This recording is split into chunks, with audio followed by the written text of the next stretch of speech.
바른미래당 손학규 대표, 정의당 이정미 대표가 선거제 개편을 두고 일주일째 단식 투쟁을 지금 이어가고 있습니다. 오늘 오전에 민주당이 연동형 비례대표제 도입에 동의한다는 입장을 밝혔는데요. 하지만 한국당 신임 나경원 원내대표의 생각은 조금 다른 것 같습니다. 이를 둘러싼 정치권 현안, 여야 의원들과 지금부터 이야기 나눠보겠습니다. 기동민 더불어민주당 의원 그리고 성일종 자유한국당 의원 두 분 나오셨습니다. 어서 오십시오. 안녕하세요. 안녕하십니까. 반갑습니다. 네, 먼저 오늘 민주당이 연동형 비례대표제 도입 관련해서 이제 기본 방향에 동의한다 이런 입장을 밝혔습니다. 지금 두 당의 대표가 단식을 하고 있는데 좀 영향이 있었을까요? 근데 더불어민주당이 연동형 비례대표제에 대해서 동의한다는 얘기는 새삼스러운 얘기는 아니고요. 기존 입장과 크게 다르지 않다. 비례성과 대표성들을 강화해야 된다. 예를 들어서 지난번 지방선거 때 더불어민주당이 상대적으로 이 국민적 지지를 더 많이 획득하긴 했지만 제1야당인 자유한국당이 서울 수도권에서 한 25% 정도의 득표를 했거든요. 네. 그런데 의석수로 보면 뭐 거의 전멸에 가까웠다는 거죠. 그런 측면에서 보면 당이 받은 지지만큼 민심 그대로의 어떤 선거 결과로 그대로 반영되었으면 좋겠다는 그런 취지와 생각들은 원래부터 가지고 있었던 사안들이고요. 그리고 대선 공약에도 권역별 비례대표제 이런 부분들을 명확하게 집어넣었기 때문에 연동형 비례대표제의 흐름, 이런 시대적 흐름과 명분에 대해서 전혀 거부하지 않습니다. 네. 당연히 함께 포함해서 논의돼야 될 사안이라고 생각합니다. 기존의 입장을 다시 한번 오늘 확인한 거다, 네, 그렇습니다. 이런 얘기신데요. 자, 두 대표가 이제 단식을 풀려면 한국당 입장도 좀 나와야 될 것 같은데 어제 원내대표에 당선된 그 나경원 의원 얘기를 들어보면 연동형 비례대표제에 관해서는 조금 부정적인 입장인 것 같습니다. 이 연동형 비례대표제는 국가의 큰 틀에서 봐야 합니다. 예. 어느 당이든 찬성이다 반대 입장을 떠나서 전체적으로 논할 수가 있는 것이지요. 전체적으로 보면은 이 연동형 비례대표라고 하는 것은 내각 책임제에 맞는 구조예요. 전 세계에서 보면은 연동형 비례대표를 하고 있는 나라가 독일과 뉴질랜드입니다. 또 독일은 왜 그랬느냐? 네. 이 나치 체제에서 일당 독재가 심각한 문제가 있었거든요. 그러니까 이것을 극복하기 위해서 연동형 비례로 다당제를 해가지고 내각제를 한 겁니다. 네. 또 뉴질랜드는 300만밖에 안 되니까 얘기할 수가 없고요. 또 하나 문제는 이렇게 되면은 이제 우리가 비례대표의 의원 수를 늘려야 됩니다. 그렇죠. 예, 국민들이 일단 과연 그 비례성을 좀 높이자, 이 취지에는 공감하시는 건가요? 그렇습니다. 예. 이 권력 구조의 큰 틀에서 우리가 새롭게 좀 한번 바꿔보는 전제 조건 하에서 이렇게 나가야 이 일이 풀린다는 것이지요. 네. 지금 대통령제 하에서는 쉬운 문제가 아니에요. 그리고 국민 정서에서 두 가지로 하나 봐야 되는데 하나는 의원 정수를 늘리는 것을 국민들이 찬성하시겠는가. 네. 두 번째, 비례대표를 주는 것이 이게 친소관계에서 그동안 주었습니다. 누가 대표하고 친한지. 이게 공개적 입문 과정을 거치질 않았어요. 그래서 이런 거에 대한 부정적 요소가 있기 때문에 이 연동형 비례대표제를 정개특위에서 논하고 또 그걸 논하면서 전반적으로 권력 구조의 틀까지도 함께 논하는 것이 맞다. 이런 생각을 가지고 있습니다. 연동형 비례대표제를 검토하는데 권력 구조의 틀을 같이 대입을 시키면 사실상 선거제도 개혁을 하지 말자는 얘기하고 똑같은 불가능하다. 거죠. 더 어려워지니까요. 그러니까 논의를 종합적이고 입체적으로 하는 건 명분상에서는 논리적으로는 대단히 타당한 얘기이지만 좀 분리해서 접근해야 되는 거죠. 네. 그래서 민심 그대로의 선거, 예를 들어서 A라는 정당이 국민들로부터 지지를 15%를 받았는데 의석수는 3%밖에 갖고 있지 않다. 이건 누가 봐도 모순인 거죠. 예. 연동형 비례대표제에서의 비례성 부분들을 강화해서 민심이 그대로 반영될 수 있는 선거 제도를 개혁하는 것은 이 시대의 사명이라고 생각합니다. 예. 물론 선거 제도라고 하는 것이 각 당의 이해관계가 얽혀 있기 때문에 전부 다 그 이해관계가 일치해야 되는 거죠. 그래서 합의할 수 있어야 되는 것인데 저는 차제에 한 30년 만에 뭔가 88년 이후에 선거제도를 개혁할 수 있는 절호의 기회가 왔다고 생각합니다. 예. 유불리도 대단히 중요하지만 국민의 뜻에 입각해서 비례성과 대표성을 강화할 수 있는 방법들을 지혜를 좀 모아야 된다. 그래서 이제 정치개혁 특위 차원에서 그 지혜를 모아내기 위한 과정들을 열심히 밟고 있는 거고요. 그런 과정에서 이제 각 당 지도부 간에 어떤 그 선명한 입장 표명을 해라 이렇게 좀 사단이 나는 것인데 저는 임시국회를 통해서 정치개혁 특위를 어떻게 운영할 것인지 연동형 비례대표제를 포함해서 선거제도 개편들을 어떤 윤곽 틀 속에서 논의할 수 있을 것인지를 합의해낼 수 있다면 이건 결단의 문제이거든요. 근데 민주당 목표는 내년 1월 정개특위에서 논의하고 2월 임시국회에서 이제 처리하자 이런 목표를 네. 삼고 계신데 이 연동형 비례대표제에 대한 각 당의 세부적인 입장이 굉장히 많이 다르거든요. 네, 이게 다 다릅니다. 현실적으로 가능할까요? 2월까지? 제가 왜 절호의 기회라고 예. 말씀드렸냐면요. 지금까지는 사실상 정개특위가 운영되어진 게 한두 번이 아닙니다. 네. 논의가 많이 축적되어 있어요. 그리고 지금까지 논의된 부분이 많이 있기 축적되어 때문에. 있는 예. 거죠.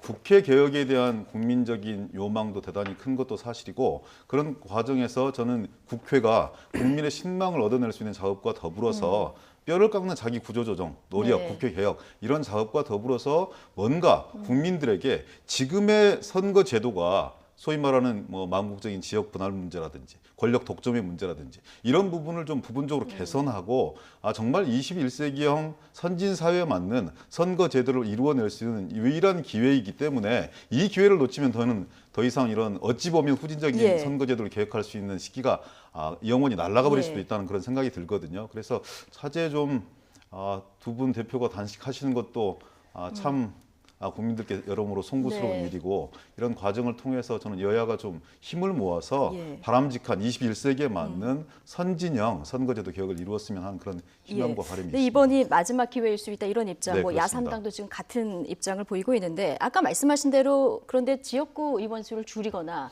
이건 사실 근데 현실적으로 좀 가능하지 않을 것 같고요. 의원 정수를 늘려야 되는데 이러면 국민 세금이 더 들어가는 부분이 있기 때문에 야삼당에서는 세비를 줄이자 이런 입장이거든요. 그래서 이번에 인상되는 세비도 야삼당 이제 반납하겠다 이런 입장인데 한국당에서는 이와 관련해서 입장이 어떠십니까?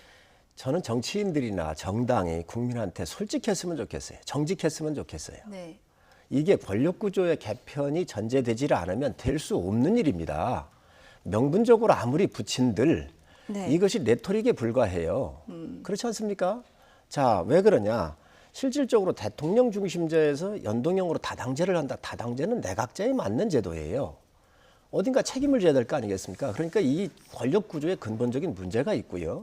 방금 앵커께서도 말씀을 하셨듯이 지금 의원 정수를 늘리거나 지역구를 줄여야 돼요. 네. 여당, 야당 어느 의원이 지역구를 줄인다고 했을 때 가만히 있겠습니까? 예. 더 어려운 문제예요. 네. 그렇다면 그리고 의원 정수를 늘릴 때 세비를 좀 줄이자. 여기에 대해서는 어떻게 생각하세요? 세비 문제는 그렇게 중요한 게 아닙니다.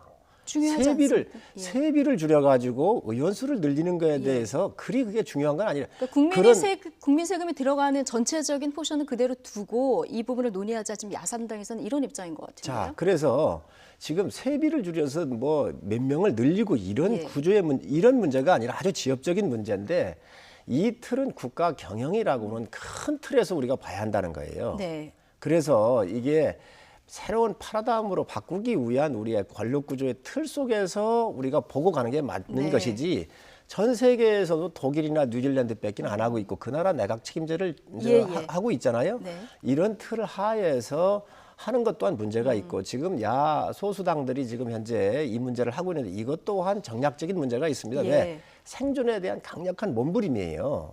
그러다가 보니까 이 비례성을 강화하자라고 이렇게 하는 명분으로 지금 하고 있는데 좋습니다. 이런 여러 가지 문제점들을 저는 정개특위에서 대한민국의 발전을 위해서 논하는 것은 좋다. 네. 그런 생각을 하고 있습니다. 저는 국민의 뜻을 잘 봐야 되는데요.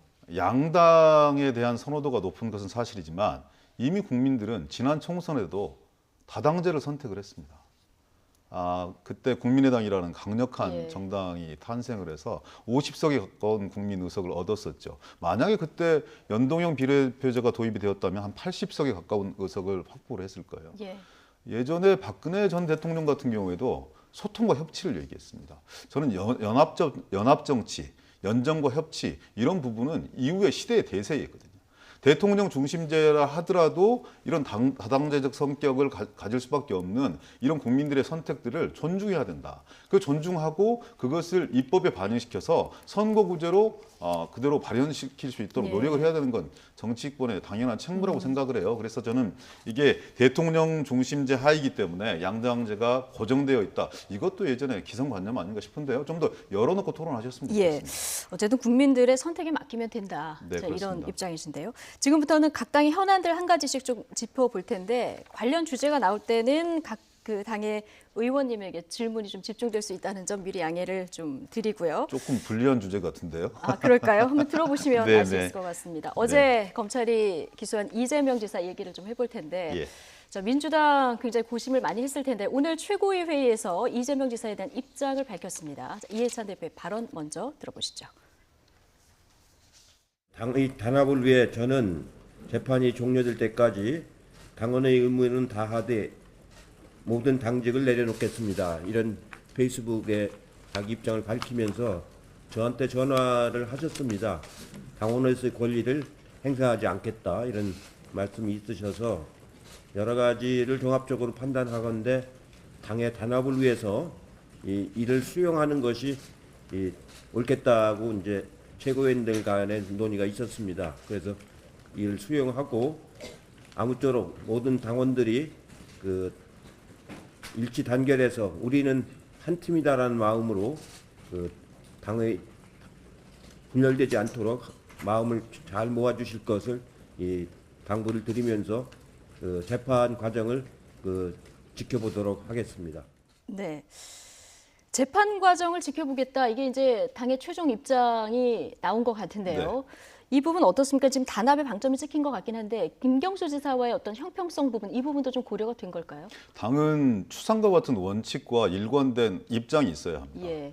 그러니까 어떤 사안에 따라서 고무줄처럼 왔다 갔다 기준을 적용하면 안 되는 거죠. 네. 당에는 당원과 당규라는 것이 있는 거고 그 당원과 당규에 의해서 처리하는 것이 저는 일반적인 상식을 가진 보통 정당의 원칙이라고 생각하는데요. 그런 원칙에 입각해서 아마 지도부가 이런 결정을 하지 않았나. 그래서 1심 판결이 나오면 뭐 세 가지로 기소가 되었던데 선거법이라든지 아니면 직권 남용 이런 네. 부분에 대한 판결이 나오면 그때 아마 다시 한번 판단할 수 있을 것 같고요. 그 전까지는 이재명 지사 역시 당원으로서 의무만 하고 권리는 행사하지 않겠다라고 얘기했고 대표에게 약속했고 최고위원회에서도 상당히 여러 가지 이 심도 깊은 고민 끝에 이렇게 결론을 내렸기 때문에 네. 오늘로서 이재명 지사와 관련된 이런 어떤 당내 분란과 논란 이런 부분은 일단락되기를 희망합니다. 네. 이재명 지사 어제 검찰의 발표 직후에 나는 네. 자랑스러운 민주당원이다 이런 네. 입장을 또 밝히지 않았습니까? 자, 이 얘기 잠깐 들어보고 돌아오겠습니다. 광풍이 분다고 해도 실상은 변하지 않습니다.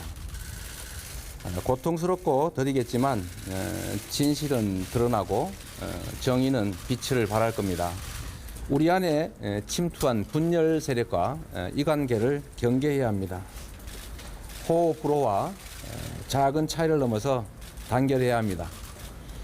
저는 여전히 자랑스러운 민주당의 당원입니다. 평범한 당원의 한 사람으로서 맡은 바 소임에 최선을 다하고 당의 누가 되지 않도록 노력하겠습니다. 여러분께서도 공정사회 대동세상을 바라시면 저에게 탈당을 권할 것이 아니라 함께 입당해 주십시오. 네. 어제 저희 얘기를 하고 또 페이스북에 백의종군 하겠다 이런 입장을 이제 이재명 지사가 네. 밝혔는데 이런 어떤 본인의 의사 표시도 좀 영향이 있다고 봐야 되겠죠. 뭐 당연히 그렇다고 생각하고요. 이재명 지사도 상당히 그 고심이 많았을 거고요. 예. 그리고 본인 스스로 얘기했듯이 자랑스러운 민주당원이 될 수 있도록 그리고 또 진행 과정에서 재판에 성실하게 임하고 그 과정에 경기 도정에 매진하고 충실함으로써 국민적 신뢰를 회복해서 모든 당원들이 인정하는 자랑스러운 당원이 되었으면 하는 그런 기대와 희망이 있습니다. 예. 자, 민주당의 이번 결정에 대해서 한국당은 어떻게 보고 계십니까? 단합이 먼저인지 정의가 네. 먼저인지 한번 물어보고 싶습니다. 이재명 지사는 형을 강제 입원시켰다는 거거든요. 정신병원에. 그래서 정진엽 전 우리 복지부 장관께서 서울대학교 분당병원장 할 때 이걸 거절했다라고 얼마 전에 예. 뉴스가 났었어요. 두 번째, 검사를 사칭했다는 거거든요. 파크뷰라고 하는 아파트를 분양을 할 때 검사를 사칭을 해서 이때 벌금 150만 원을 받았어요. 그리고 대장동 재개발 사업을 성남시장으로 있으면서 해가지고 5,503억 원의 흑자를 내서 시가 이걸 환수했다. 네. 이 허위 사실을 유포를 했거든요. 이런 것들이 이제 문제가 돼서 이번에 기소가 된 것인데 이런 사람이 민주당 당원에서 볼 때 자랑스러운 민주당원인지 또 민주당 자체가 지방선거할 때 공천관리위원회에서 프로세스가 가동이 됐잖아요. 네. 이게 잘못됐다는 게 이제 증명이 되는 것이지요. 우리 기동민 의원께서 말씀하셨듯이 당은 추상 같은 데가 있어야 됩니다. 네. 문제가 있으면 저는 즉각적으로 이거를 해결을 해야지. 끌고 즉각적인 가서 해결이라는 거는 당원권을 뭐 박탈해야 된다 이런 뭐 말씀이신가요? 탈당을 시키든 박탈을 예. 하든 그건 이제 민주당에서 알아서 할 예. 문제인데 이런 부분에 대해서는 우리 당이든 또 민주당이든 과감한 조치를 해야 국민이 동의할 수 예. 있다. 그런데 제가 볼 때는 이게 권력 투쟁이거든요. 지금 심각한 문제가 있잖아요. 또 대권 반열에 오른 사람이고 이러다가 보니 일시적으로 미봉책으로 이거를 덮은들 이게 네. 과연 얼마를 가겠는가. 예. 저는 의심스럽습니다. 근데 단합이 먼저냐 정의가 먼저냐 지금 이 얘기 해주셨는데 한국당에서도 과거에 뭐 사학비리라든가 여러 가지 뭐 의혹과 관련해서 뭐 재판이 진행 중인 의원들이 많은데 여기에 대해서도 이게 어떤 지금 말씀하신 어떤 정의가 먼저다 이런 결정을 내리지는 않았던 것 같은데 이 부분은 어떻게 보십니까? 그런 부분은 법원의 판단이 나와야죠. 예. 그런데 여기 같은 경우를 보면은 형의 이 강제 입원 같은 경우는 특히 가족 문제예요. 굉장히 심각한 문제가 있어요. 그리고 파크뷰 같은 경우는 150만 원에 이미 법원 판결이 난 사항이거든요. 네. 그렇기 때문에 문제 제기를 하는 것이고 저희 당 또한 분명한 문제가 있다고 그러면 과감한 조치를 해야 한다고 생각합니다. 예, 지금 사안이 그렇게 다르다고 말씀하셨는데요. 말씀을 주셔서 여기서 뭐 그것이 옳다 아니면 그 귀당도 그렇게 한 전력이 있지 않습니까? 얘기해봤자 성일정 의원님과 기동민 제 얼굴에 침 뱉는 얘기고요. 이중잣대가 되지 않았으면 좋겠고요. 예. 항상 자기 눈에 들보 크게 보면 좋겠어요. 남의 눈에 티끌 보다는 자기 눈에 들보를 좀 크게 봤으면 좋겠고 조금 다른 것이요. 재판 결과 지켜봐야 된다고 하셨잖아요. 그동안 연루되었던 그 귀당의 의원들에 대해서 저는 당헌 당규에 그렇게 되어 있습니다. 뇌물수수라든지 부정부패 연루자료는 검찰 기소 단계에서 당원권을 정지시킵니다. 네. 그게 당헌과 당규에 예. 명시가 되어 있습니다. 그렇지 않은 예를 들어 직권남용 같은 경우도 윤리심판원 같은 경우는 다른 규정들을 가지고 있거든요. 예. 2년이 지났으면 그건 시효가 좀 이렇게 지난 걸로 보고 있어요. 선거법 같은 경우는 분명하게 진행 과정 속에 자기가 할 수 있는 얘기가 있는 거죠. 예. 직권남용 역시 어제 페이스북을 통해서 이재명 지사 역시 소상하게 해명을 하고 있더라고요. 집안 간의 문제입니다. 네. 지금 저희가 여기에서 무엇이 옳다 그러다 단언할 수 없는 문제여서 재판 과정들을 통해서 시시비비를 가리고 그 결과를 받아들고 말씀드렸던 예. 추상 같은 원칙 속에서 처리하는 게 맞다 이렇게 생각합니다. 예. 이 문제는 이제 민주당의 내부 문제하고 연결돼 있어요. 예. 지금 살아있는 권력에 대한 이재명 지사의 반격이 있었거든요.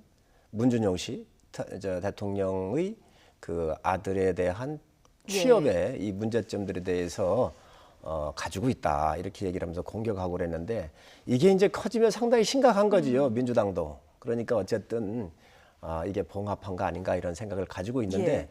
뭐 우리 기동민 의원님 말씀에 100% 동의합니다. 그래서 우리가 앞으로 각 당들이 이러한 엄격한 기준들을 정해가지고 필요할 때는 해야 된다. 당이 먼저 선제적으로 해야 한다는 예. 생각을 가지고 있습니다. 예, 지금 문준용 씨 취업 특혜 말씀 예. 주셨으니까 대선 과정에서 명백하게 허위로 밝혀진 사안들인데 그 사안들에 대해서는 이재명 지사가 물론 본인은 그게 아니었지만 프레임을 이동시키려고 하는 거 아니냐라는 오해를 받을 수밖에 없었던 그런 사안이었어요. 사실 그래서 민주당에서는 정서상으로는 이 해경공 김씨 이 문제가 사실 더 큰 거 아니었습니까? 정치적으로는 아주 많은 당원들이 예. 그 문제에 대해서 문제 제기를 했기 때문에 거기에 대한 시시비비를 가리는 게 필요했는데 검찰은 4만 건이나 누적되었던 이런 사안이기 때문에 어떤 특정인 혼자서 이 계정을 사용했다라고 단언할 수 없다고 네. 지금 불기소 처분한 거 아니겠습니까? 예. 그래서 저는 이재명 지사 역시 문준용 씨 얘기를 본인의 의도와는 다르게 꺼낸 것 자체가 좀 이렇게 사람들에게 오해를 살 만한 그런 부분들이 있어서 당 내에서도 상당한 비판과 경고가 있었다는 그런 말씀입니다. 예, 하태경 의원이 결과적으로는 이재명 지사의 문준용 씨 관련 취업 특혜 의혹 이 부분과 관련한 언급이 결과적으로는 성공한 전략이 됐다 이런 얘기를 했거든요.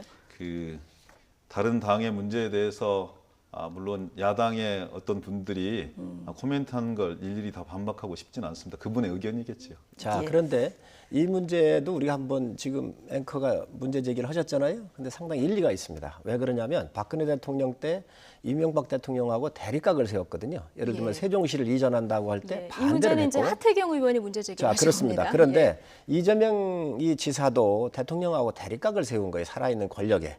그러니까 이제 이 새로운 권력의 중심으로 가기 위한 어떤 디딤돌로 이 위기를 극복하면 쓸 수 있다라고는 네. 생각을 한 것이죠. 송일종 의원님. 이것들이 민주당 내에 이제 복잡한 거예요. 그 과거에 기성 정치의 잣대를 가지고 더불어민주당을 재단하지 말아 주십시오. 자, 그런데 제가 그게 보기에는 지금 현재의 새누리당이나 아니면 자유한국당이 그런 권력 투쟁적 요소 때문에 저는 지금 상황에 초래된 상당한 책임이 있다고 생각하거든요. 맞습니다. 그래서 맞습니다. 적어도 그렇게 호사가들 입에서 아니면 상대당에서 우리 당을 흠집내기 위해서 그렇게 네.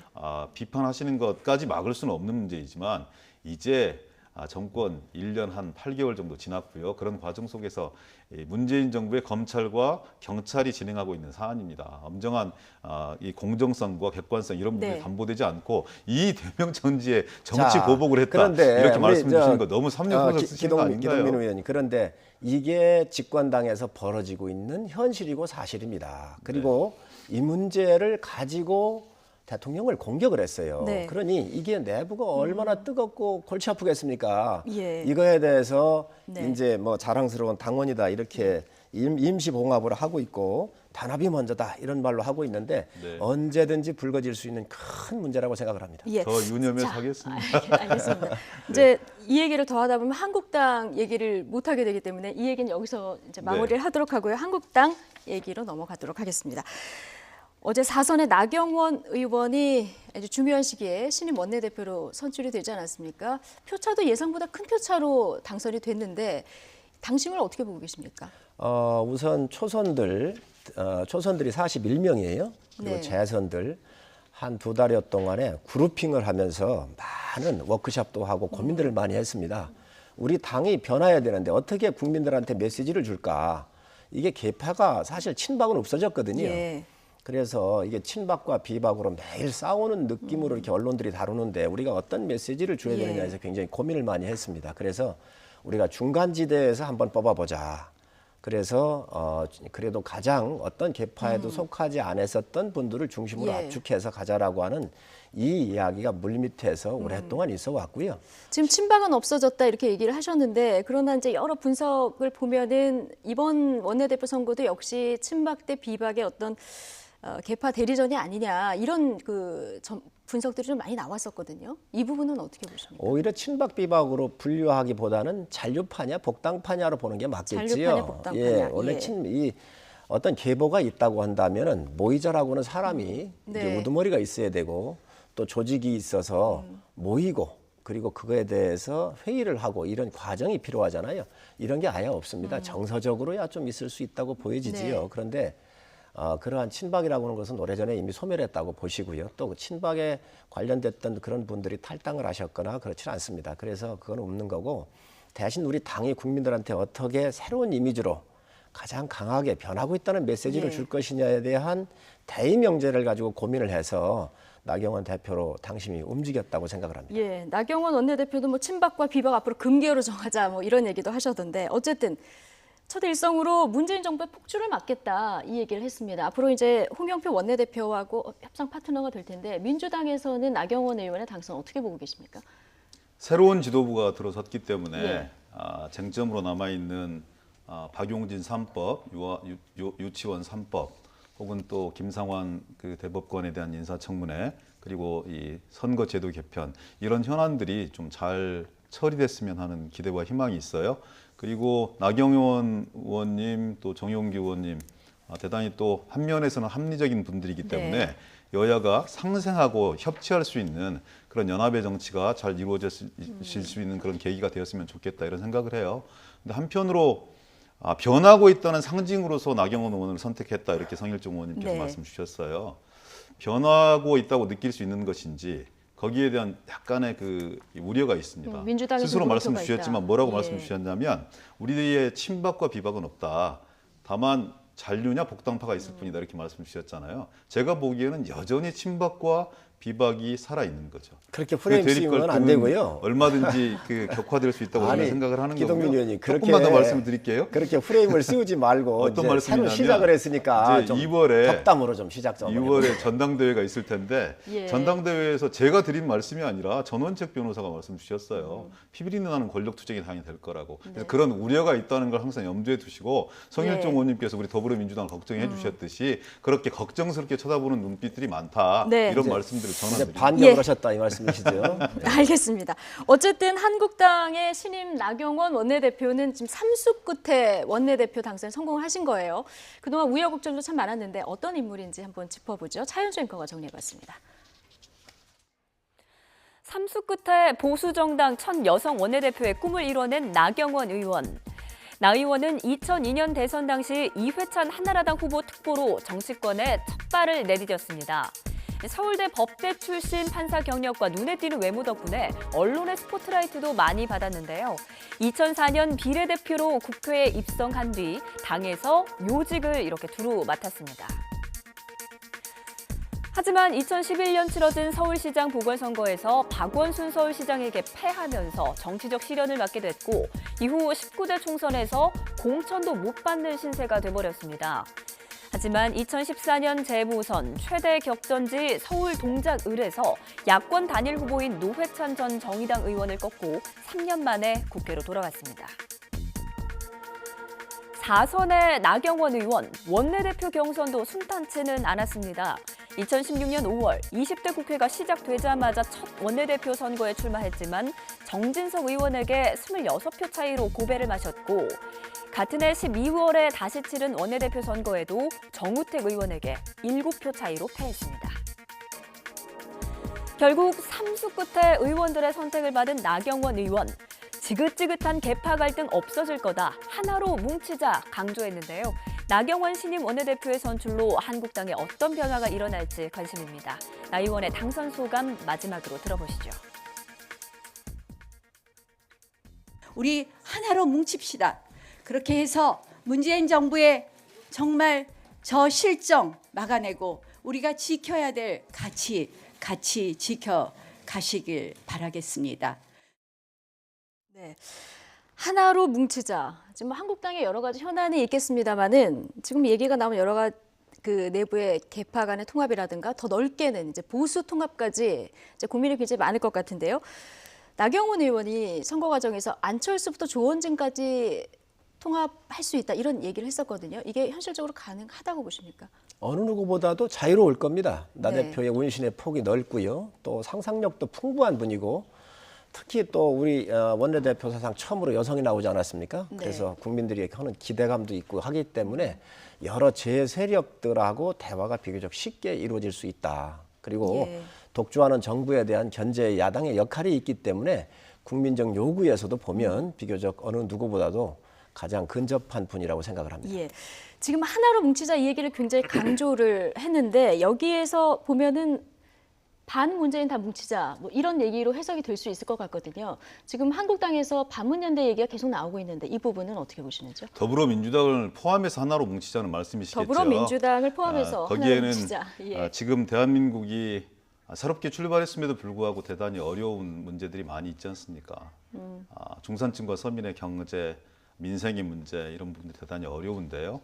그런 부분들 정치권에서 지혜를 모아서 같이 극복하자 이런 메시지로 좀 받아들였으면 하는 그런 바람이 있고요. 네. 제가 아까 뭐 약간 그 비판적인 시각에서 말씀드렸지만 저는 새로운 지도부가 들어서는 게 큰 전기가 마련될 수 있다고 생각하거든요. 네. 그래서 이 단식 농성하고 있는 야당 대표들도 나경원 대표님께서 따뜻하게 손 잡아주셨으면 좋겠고 그리고 뭔가 연정과 협치 차원에서 국정협의체 구성해가지고 열심히 노력하려고 하는 문재인 대통령의 손도 따뜻하게 좀 잡아주셔서 국민들이 연말에 야 자유한국당 제1당의 원내대표 참 잘 뽑았다. 우리 대한민국 정치 참 희망적이다. 이런 얘기를 들을 수 있는 건 계기로서 네.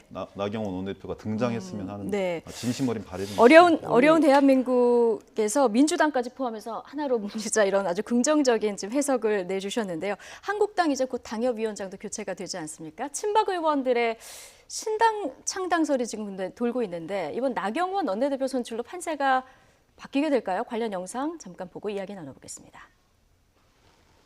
불행한 사태가 올 수 있다.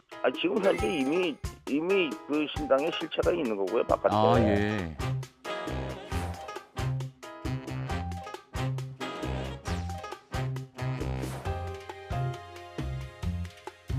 당을 지켰던 사람들이 우리가 당을 이제 지키면 되겠구나 이렇게 생각할 겁니다. 그래서 탈당이라는 건 있을 수가 없고요. 친박의 분당설, 뭐 신당 창당설 이런 건 이제 없어지는 겁니까? 아마 위축되겠죠. 이른바 박근혜 팬클럽이 있거든요. 예. 예, 이 전대가 이제 사투가 될 가능성이 있어요. 이젠 비박도 뭉치게 되고 예. 또 무죄 추대론 또 나오지 않을까. 저희도 지금 암중모색하고 있는 상황이다. 우리 쪽에서는 그분 말씀하시는 분도 계시고요. 정우택이라는 분도 계시고 김진태라는 분도 계시고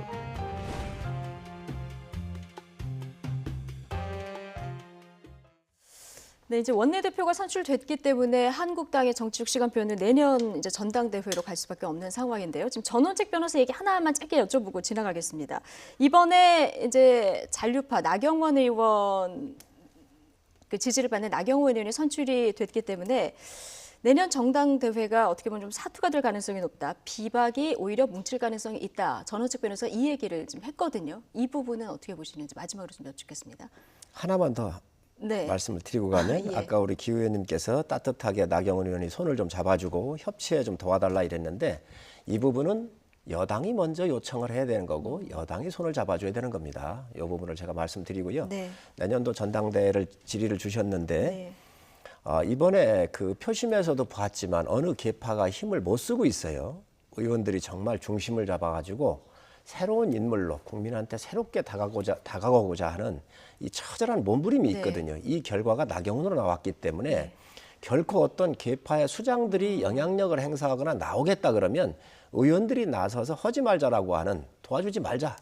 저 사람은 안 된다라고는 이 생각을 분명히 갖고 가자라고는 공감대가 이미 형성이 공감대가 있습니까? 있습니다. 그래서 이번에 나경원 의원도 뽑힌 것이고요. 네. 아마 우리 당이 새롭게 새로운 인물 중심으로 새로움을 위해서 혁신을 계속 네. 하도록 하겠습니다. 네, 새로운 인물 중심으로 한국당이 혁신을 계속할지 앞으로 좀 지켜보도록 하겠습니다.